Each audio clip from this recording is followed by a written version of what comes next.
you're working within the system you have.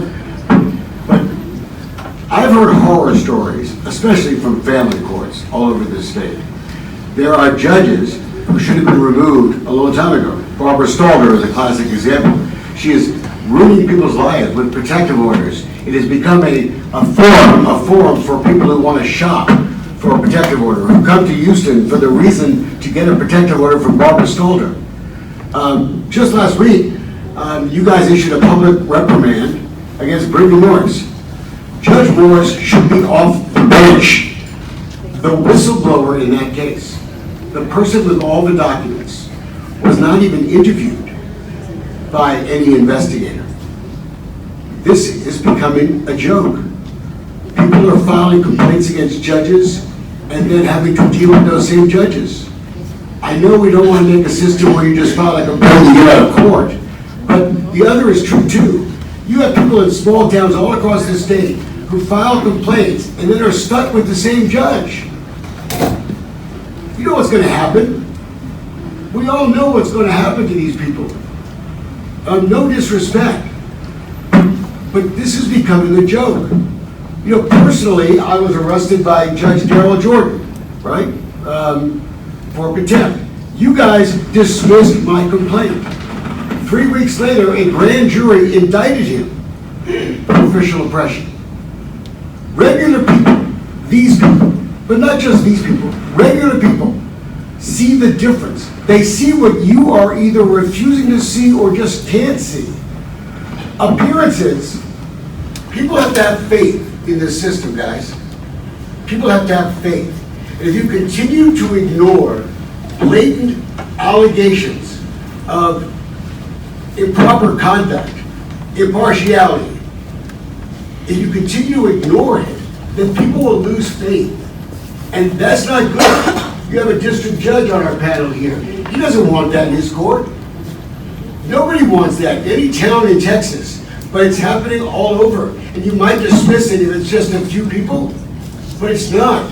I'm being contacted from all over the state. There's a problem in Tarrant County. There's a problem in Harris County. There's a problem in some small towns. There's got to be a change of the standard of review, and there's got to be a change in the standard of punishment, because it looks like a slap on the wrist. People are watching, and they're seeing this is not working, guys. This system is just not working. Thank you, Mr. Bill. My pleasure. For allowing me to be here today. My name is Aubrey Taylor. I'm the publisher of Houston Business Connections newspaper.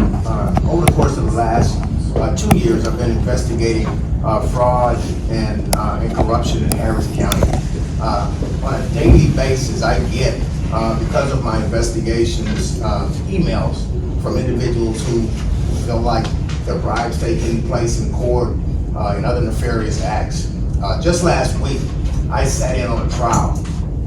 I appeal to you guys today too. We desperately need cameras in these courtrooms. I was the only individual sitting in a case of coercion against a public servant involving Damian, that is, Jones last week. I personally witnessed judge on day one about to throw a case out. He had suppressed the warrant because the warrant did not contain a date. This is in the court, County Criminal Court at Law number 5. You guys need to look into this. The judge, at the end of the day, is about to throw the case out. The judge said there was no place for the district attorneys to go with the case.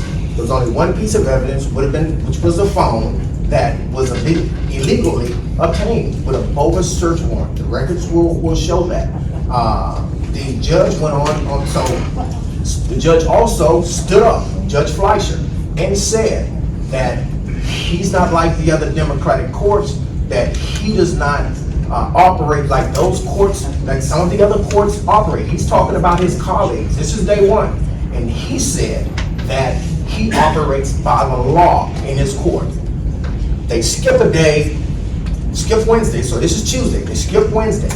When we come back in on Thursday, we got a Dr. Jekyll, Mr. Hyde type of thing going on. This judge is visibly shaken. I'm in the courtroom again. I'm watching the judge. Something nefarious happened in between the judge about to throw the case out, suppresses the search warrant that obtained the phone. So you got a situation where a search warrant is used against Damian Thaddeus Jones in this coercion of a public servant case. The phone records also suppressed. When you come to day 3, after skipping a day, the judge then allows in video from the phone, allows in the phone data. The jury goes on to convict this guy. I believe that we're looking at a clear-cut case of where you have an individual, Damian Thaddeus Jones, who had his civil rights violated. I personally witnessed, if you guys go back and look at this, 15 seconds. okay. If you guys go back and take a look at this, from what I understand, I've spoken to the attorney. He was downtown Oliver Brown. We call him downtown Oliver Brown. He's going to file an appeal in this case. This case needs to be looked at.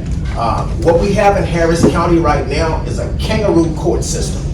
We have a kangaroo court system. It's a circus over there. A circus. Out here.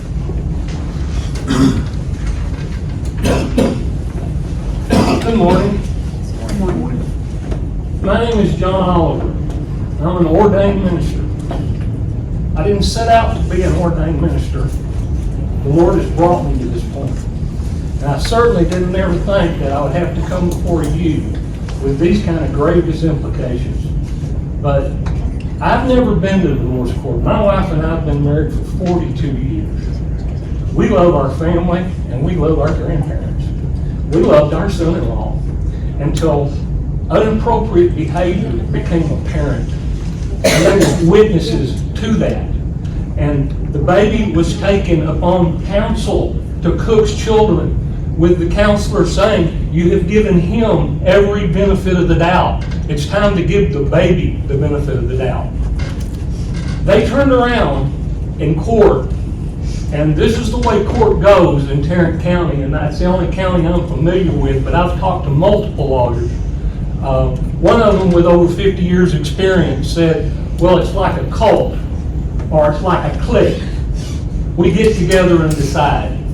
I witnessed this in Tarrant County Family Court when the attorney for the opposing party come out of the side room and went to talk to his client. We're waiting on her lawyer to show up, and the judge come out of the same courtroom looking back at us sitting across the hall and gave my daughter a condemning stare, not ever met her or listened to any of her evidence.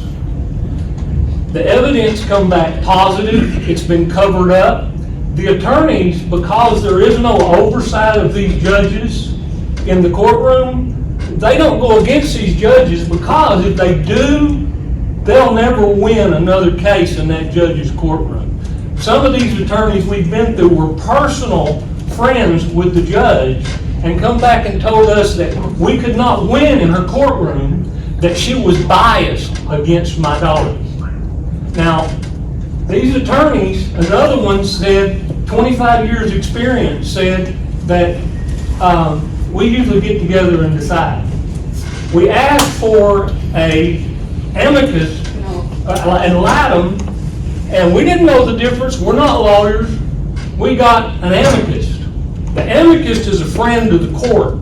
The amicus met one time with my daughter, and she spent for 1 hour.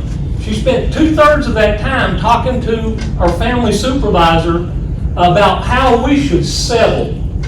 Settle when you've done nothing wrong.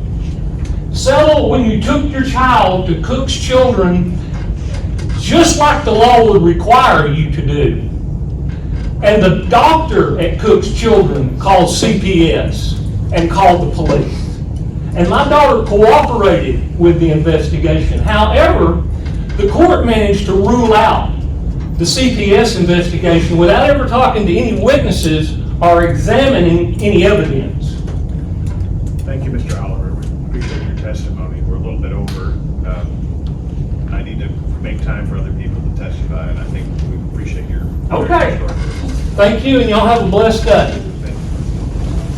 My name is Art Schmidt, and I'm here to talk about two different situations. I want y'all to get a real good look at it because in Harris County, justice is for sale.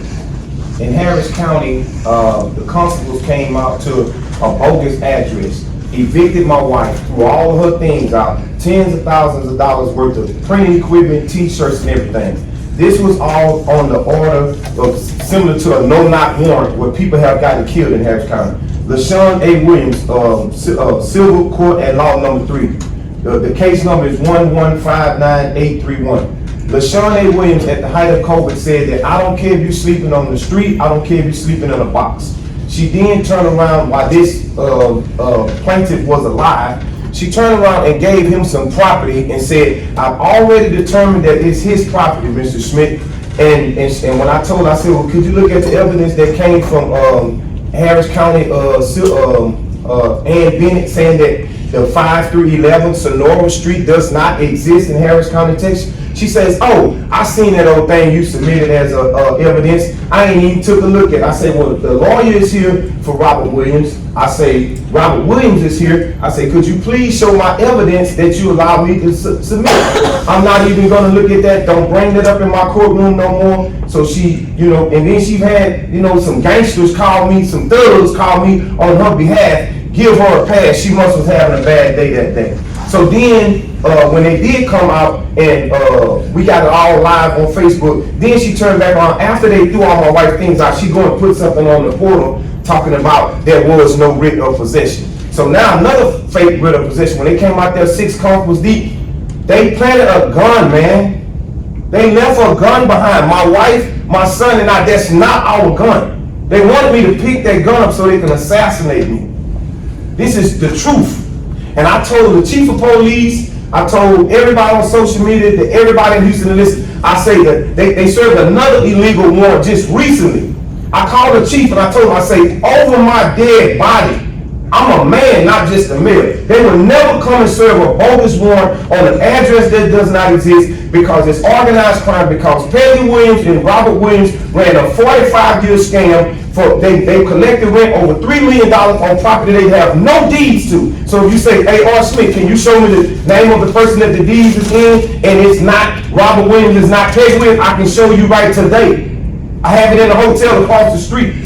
So then you have Latasha Lewis Payne in District Court 55. After I got tased for my wife doing a peaceful protest, my wife and I did a peaceful protest, I was locked up, tased, I was locked up for 16 days, no bond. 30 days before we were due to go to trial, she received $1,000 from corrupt attorney Benjamin Hall, and then she dismissed our $1 million lawsuit. And we got the political contribution that came out.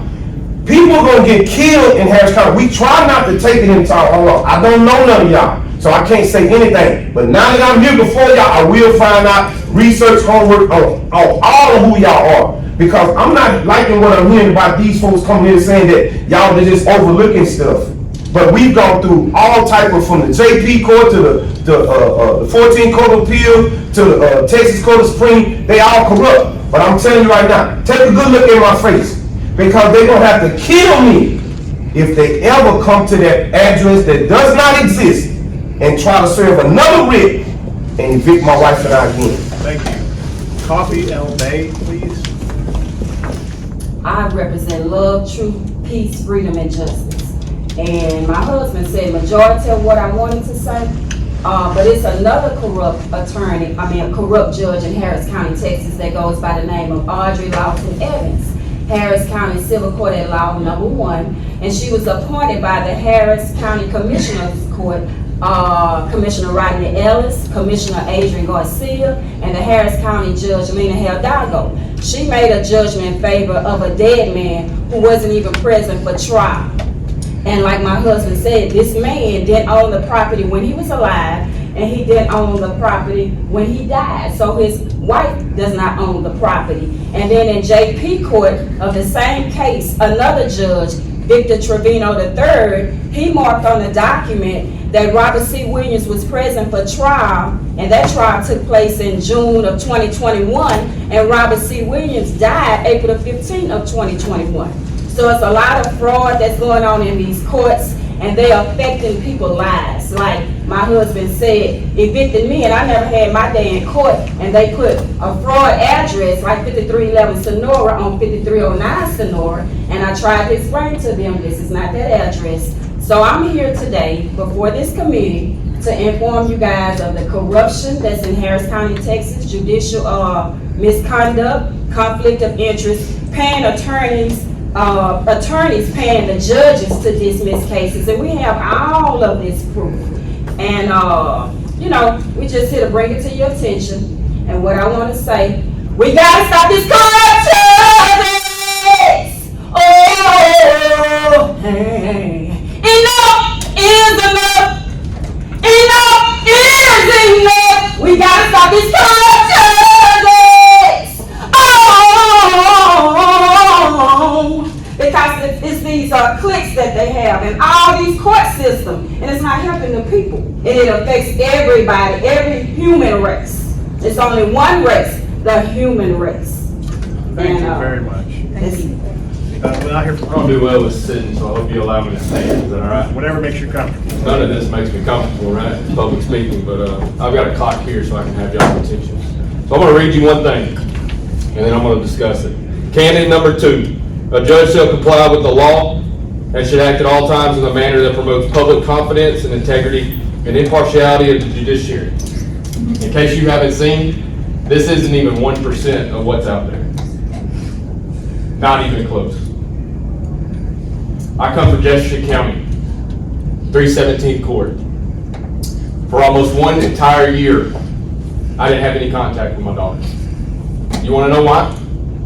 Because a judge relied on a professional, a licensed professional counselor, who violated not only one, but over 20 codes and ethics, not to mention the Texas Family Code, to take a child away. Not one evaluation was done.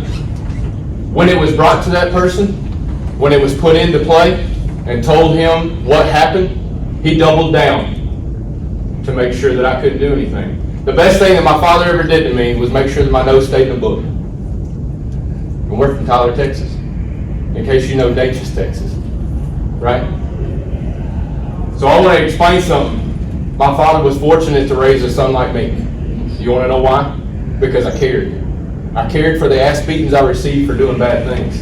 Not telling the truth all the time, because it allows me to be a good parent today. But I sit here in front of you today with not a right to my child and no end in sight. I now have to fork over another probably $20,000+ in appeals because a judge didn't recuse himself when he should have. Canon number 2 expressly says that. I'm at 1:48. And instead of doing what he was supposed to do, he signed his own denial of recusal. I believe that's a violation of Rule 18. I also put my nose in the books for other things, for other people in this county that I have personally witnessed, that I personally watch on YouTube. A judge who will not be on the bench, thank God, next year. But here's the problem I got. I'm looking at all y'all, and y'all look older than me. Not to say that in a biased way, right? Or in a condescending way. But times have changed from the time that I grew up in the 80s and 90s to where we are now. And if you can't understand that the law has to change with it, or you have to uphold the law that is instilled, what are we doing? These people took time out of their day. I took time out of mine. I forfeited a day's worth of pay to be here. My daughter deserves it. And every kid does too. And if you can look me in the eye right now, and you can sit here, I got 15 seconds, and you can sit here and tell me that you're doing what you should, then I don't think that you're looking in the right mirror. Something has to change. If I had the answer, or if we all had the answer, none of us would be here. There'd be no point of a committee. But in case you haven't noticed, it's a wave. Equal share parenting was one of the things that went away. I asked for 10 seconds. Equal share parenting keeps dying at the feet of certain people. If you have grandkids, if you have kids, would you want to ever spend a day without them? And if you fight for them, you're aggressive. It's time to put that myth to fucking bed. Excuse my language, but it's emotional for me. I, again, can't see my daughter. Please help us. Thank you. Thank you. May I approach with a written complaint and some exhibits? Yes. Just as a reminder, we're here today to receive testimony from you about concerns generally with the courts and the operations. That's fine. But we're not going to be opening new matters here, so if you have not filed a complaint with the commission about a specific matter, you need to make sure that you do that. We're not going to be just initiating complaints off of what we've orally heard. Is there someone that can help us know how to do that? How to file a complaint? Who's that person? Who you pointing at? Like that? Okay, thank you. My name is Alan Oak. I'm from Grapevine, Texas. And I allege that Judge Federico Hinojosa has violated Canon 2A of the Judicial Code of Conduct. A judge shall comply with the law and should act at all times in a manner that promotes public confidence in the integrity and impartiality of the judiciary. The Texas Family Code, in Chapter 153, states that the public policy of Texas is to provide a safe, stable, non-violent environment for a child. On April 8, 2022, I filed a temporary restraining order for my daughter and was filed with the following information. That on February 11, 2017, Bonnie Williams, the mother, left my daughter Avery in the car at a bar, and she received deferred adjudication. CPS found reason to believe, and the court found that this was in the best interest of my daughter. In 2020, the mother's boyfriend was arrested for allegedly injuring two of his children. Testimony was given that these injuries include strangulation.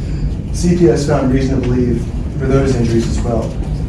And the court found that both the mother and her boyfriend was in the best interest of my daughter. The mother's boyfriend has spent 2 years in prison for drugs, and the arrest included assaults resulting in bodily injury. The neighbors called 911 for a domestic disturbance between the mother's boyfriend and her husband, which resulted in the husband being hospitalized. The husband made an additional police report at a different time for assault against the mother's boyfriend. On September 17, 2021, I found my daughter, Avery, with puncture wounds to her leg, patterns like a fork, a burn to her foot, the size of a cigarette, injuries to her wrists and ankles, consistent with being tied by plastic zip ties, and scratches to her throat, as if patterned like she had defended herself from strangulation, and many, many bruises. She was diagnosed with physical abuse suspected at a local ER the next morning. Additionally, on September the 18th, my daughter was diagnosed with sexual abuse confirmed. My daughter has suffered additional injuries since September 17, 2022. When Judge Hinojosa received this TRO, instead of signing it, he set it for a status hearing for May 20th, 2022, which is 22 days after he said this status hearing. Due to a series of continuances, the TRO was not heard until May 19, 2022, just under 2 months ago. At that hearing, CPS testified that sexual abuse and neglect were reported to CPS on September the 12th, just 5 days before I found my daughter's horrible injuries and 6 days before she was diagnosed with sexual abuse. So the neighbor reported sexual abuse and neglect. The judge instructed the CPS caseworker to name the person who made the report for sexual abuse, which turned out to be the neighbor. The judge's instructions violated 261.101B of the Texas Family Code by revealing the confidential information, which in turn has now endangered the neighbor. This also violates federal law titled Child Abuse Prevention and Treatment Act 106B2. The hearing resulted in the judge ordering me to pay the mom $2,000 rather than protecting my daughter from two people who CPS has deemed to be dangerous to children. The judge has also verbally issued me 2 gag orders without an evidentiary hearing, which violates my First Amendment rights. Finally, the following is evidence that Judge Hinojosa has violated Canon 2A of the Judicial Code of Conduct. The Facebook page titled Keep Avery Safe has 5,500 likes or followers. My 33-minute documentary about my daughter's abuse, neglect, and lack of safety by the courts has had over 98,000 views. The petition on change.org to give my daughter protection has almost 3,000 signatures. Thank you, Mr. Young, I appreciate it. Good morning. My name is Tasha Monroe. I'm here to speak on the Judicial Grievance Committee. I I will say that I'm fairly new to this judicial system, and I'm sure that there are many people familiar with the saying, an outcome has already been determined before the judicial hearing has even begun. Unfortunately, I've had to witness firsthand what is better known as a backdoor deal with an attorney who was able to get a hearing in 15 minutes with no notice setting. The judge that I had violated my rights with ex parte communication. I want to say thank you to all the court watchers that were able to attend via Zoom. Otherwise, I would have never known how badly I got railroaded that day. I'm making a claim today of judicial abuse to this committee because I went in trusting the judicial system. And if it was running the way that it was supposed to be ran, then I wouldn't be having to fight. And I've had to educate myself about my rights in order to defend myself against the judges that I should be able to trust. Judges that I have to trust to make decisions about my life based on their discretion. Yet the same judges who are working the system every day for their own benefit. I recently learned that a judge shall comply with the law and should act at all times in a manner that promotes public confidence in the integrity of the judiciary. And now that I've educated myself, I've also learned that judges don't care about the judicial canons or the consequences that are handed down by their grievance committee because they're not truly being held accountable. Y'all are the people that are watching the people who are breaking the rules and say that you're here to hear us.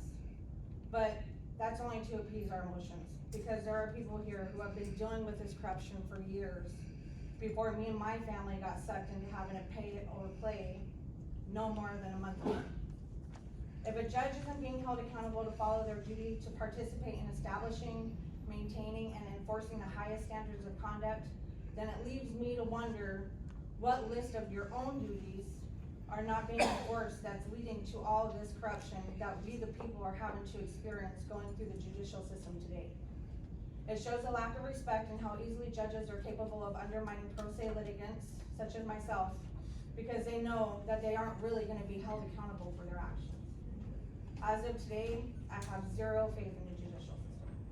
Thank you. Thank you very much. Let me set my timer real quick. I'm not as polished as these people here. My name is George Saldana. I run Texas Team 2503. I'm the founder.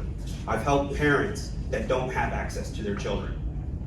I help parents that don't have access to their children because these judges are not doing what they're supposed to do. This falls on y'all, not these judges. This falls on all of y'all, and the chair especially. When businesses go down, it's because of the CEO, because he's not controlling his managers. We have a whole bunch of taxpayers here that want accountability, that want transparency, judicial competence. Taxpayers, paid salaries.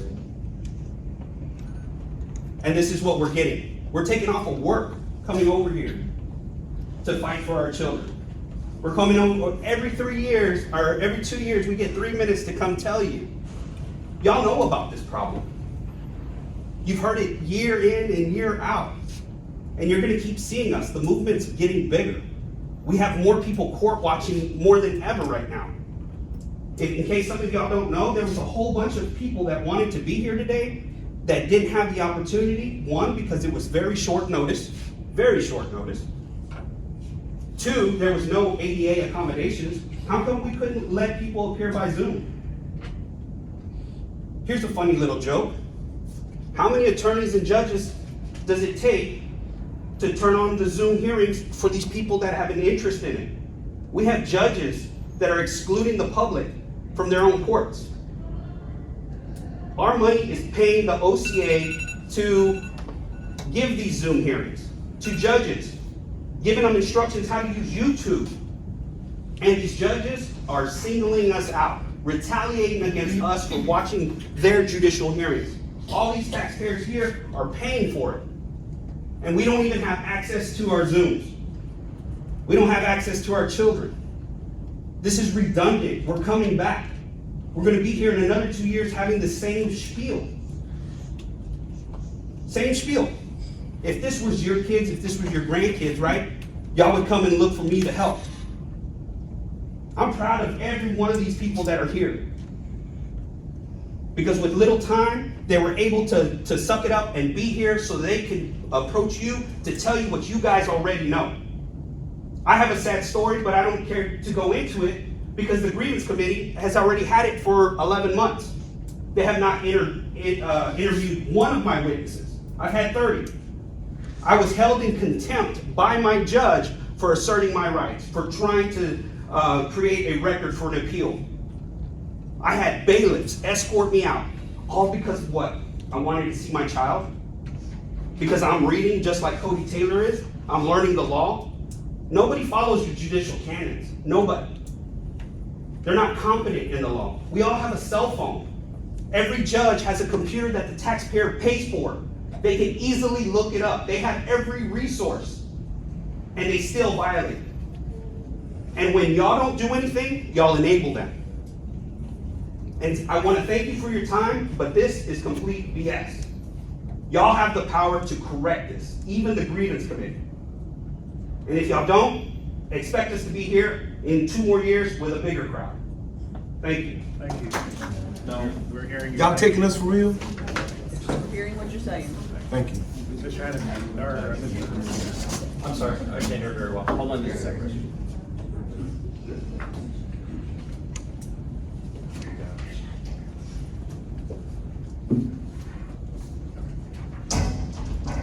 So yes, my name is Brian Hennessy, and I'm under great risk by even coming here for retaliation from a particular judge.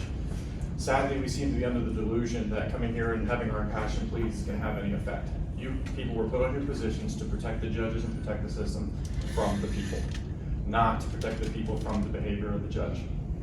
When you have received these complaints, and some of the complaints are pretty horrific. There was even a judge who instructed a jury essentially to not find the person guilty in a sexual assault of a child case.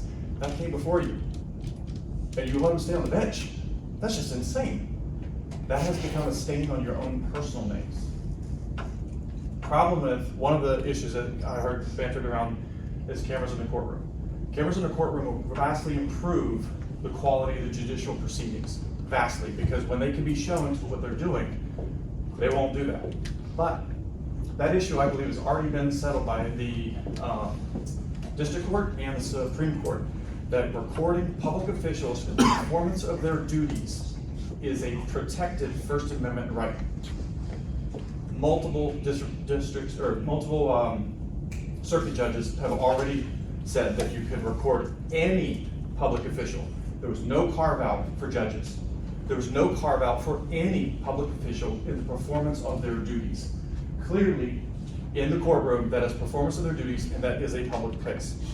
We now have judges intimidating individuals, requiring them to give their driver's license and name if they're going to sit in a courtroom. That's a Fourth Amendment issue. That's so that they can retaliate against them if they find out that there was a recording that leaks out of their poor behavior.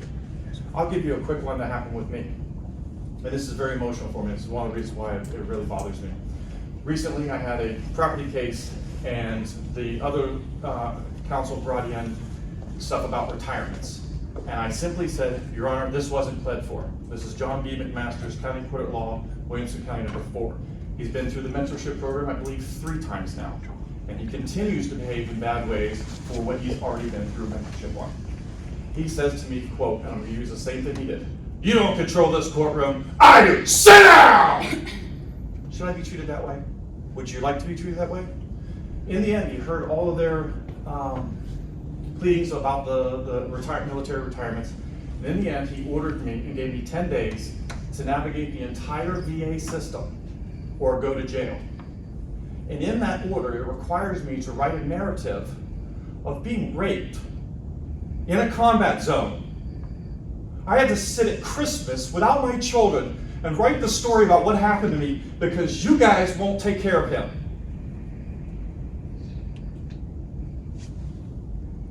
Do you understand what that is? Was that John's invitation to me to join the 22? Do you know what that means?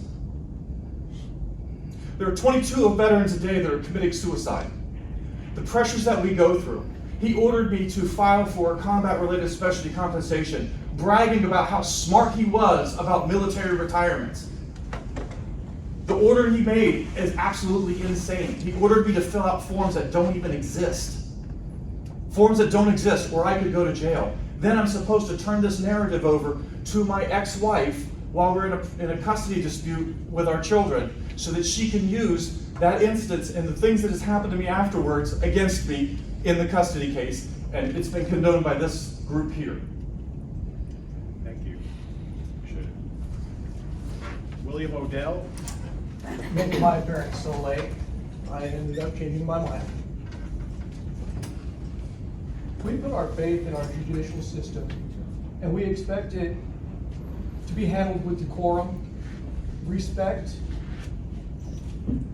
No, that's not the case at all, especially in McLean County. It's known, I have had people who fled Texas telling me that McLean County is the good old boy county, where the courts take care of themselves. I don't see any care up here, honestly. How many times do I have to prove my innocence to my county that I love my children? I lost my rights. My wife lost her rights.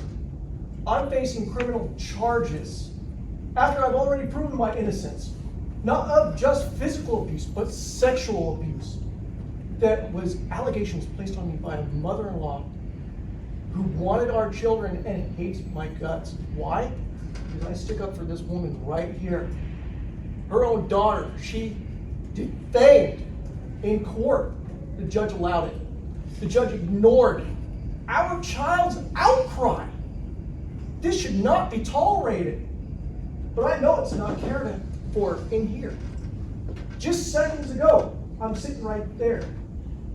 And I'm sorry, Your Honor, I caught you doodling. Is this how we get treated? Is this what we should expect? To defend ourselves against an awesome superpower that doesn't care about its constituents? That we fight to talk to senators, congressmen, just to get turned back? From what I understand, when I grew up in Las Vegas and moved out here in 2019, I was raised that this America is for the people, by the people. We pay you, and you fail us. Every day, there's 40,000 children in the foster care system. And what are these judges doing? Cashing out on it. I follow the Title IV. I know CPS is a $53 billion industry in the US, and Texas just got approved for $4.4 billion of it. That's disgusting. We need more cameras in these courtrooms. We need court watchers.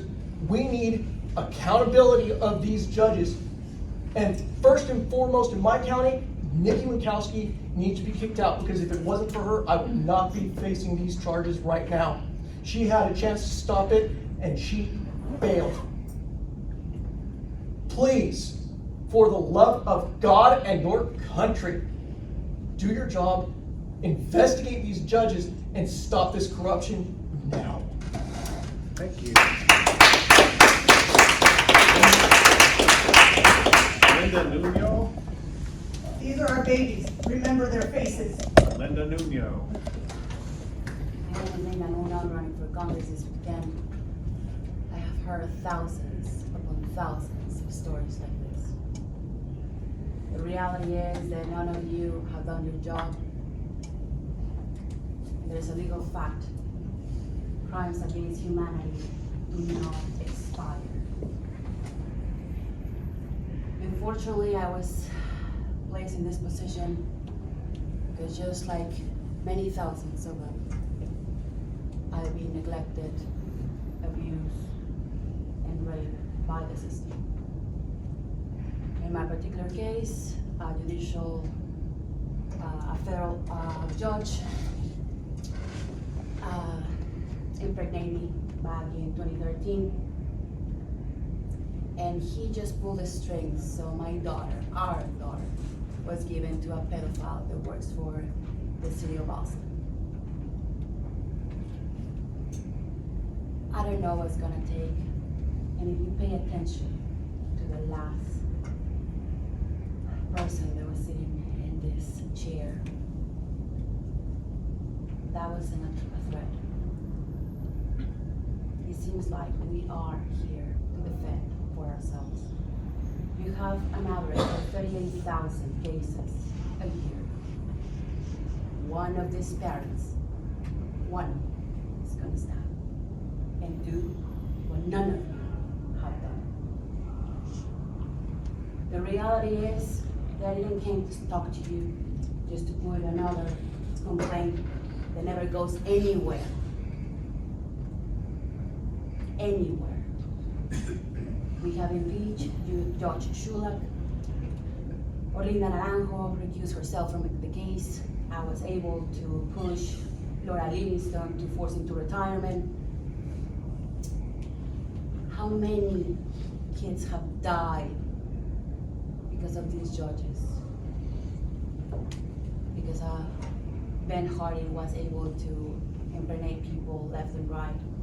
My child is not the only love child that he has out there. My daughter is sexually assaulted every day. I'm trying to do the right thing. I didn't come to talk to you. The reality is that I came to talk to every single one of you. Every single one. In the 38,000 cases that go through courts every day, these people don't give a fuck. You need to run. You need to run for office. I need state representatives to pass laws to take judicial impunity out of the fucking table. I'm done. I need you to walk the distance for your children. Fuck you very much.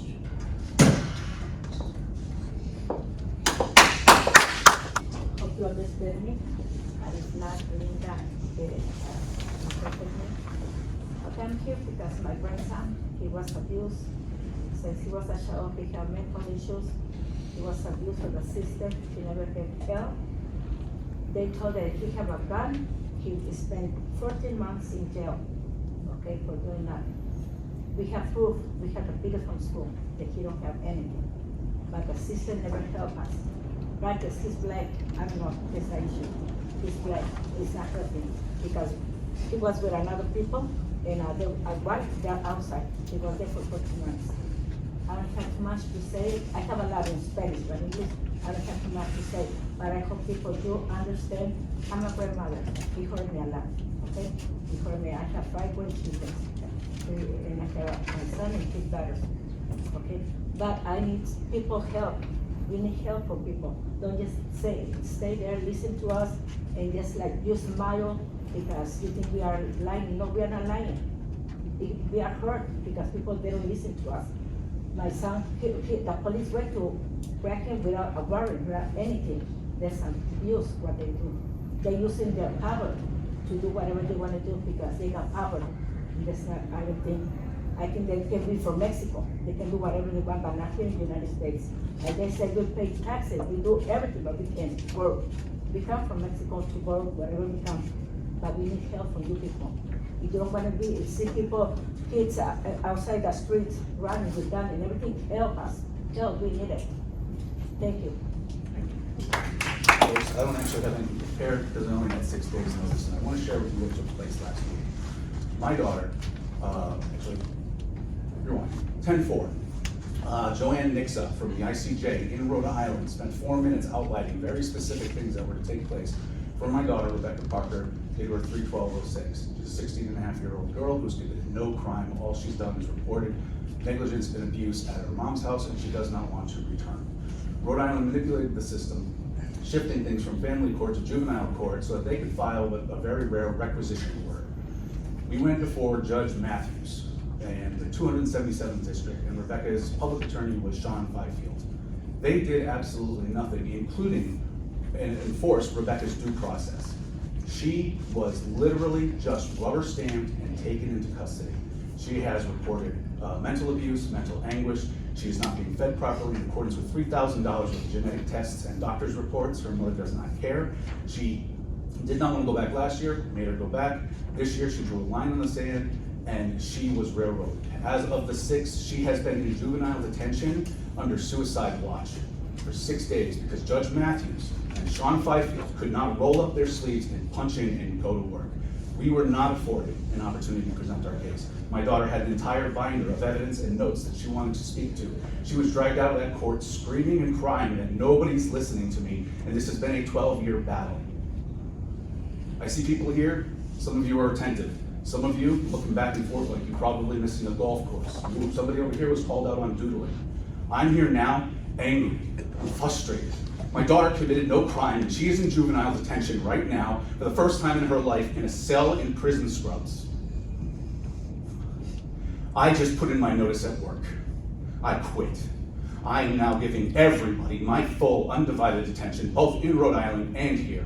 I am telling you right now, starting this week, starting tomorrow, I am going to be in that courthouse. I am going to be getting the transcripts to show that her due process was violated and that nobody cares. I'm going to be there protesting every single day. Judge Stacey Matthews' career is over. I'm going to do everything I can to make sure she is removed from that bench.